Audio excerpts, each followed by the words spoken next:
இது அவருக்கு தாங்க முடியாத இழப்பு. இப்பயும் படுத்து இந்த பையன் நினச்சிட்டே இருக்காரு. அந்த ஃபோட்டோ பார்க்க கண்ணீரோட. எல்லாருமே இழப்ப கொஞ்சம் ஓரளவுக்கு சமாளிச்சுருவாங்க. பட் இவரால இன்னும் அந்த மீள முடியல அதுலேருந்து.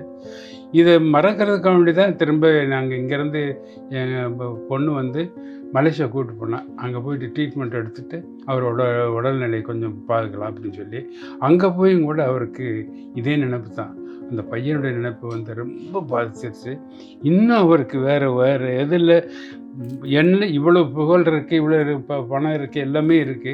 இருந்தும் கூட அந்த ஒரு பெரிய வருத்தம் வந்து அவரால சாகுற வரைக்கும் மறக்க முடியாதுன்றது வேற. இதுலேருந்து வெளியில வரல. அவர் மீண்டு வர முடியல அவரால. இப்பயும் படுத்து இந்த பையன் நினச்சிட்டே இருக்காரு. அந்த ஃபோட்டோ பார்க்க கண்ணீரோட. ரொம்ப ரொம்ப அவரால நம்ம கூட ஓரளவுக்கு தேறிட்டோம். பட் அவரால் தேற முடியல. அது என்ன இறைவன் தான் தேத்தணும். வேறு வழி இல்ல.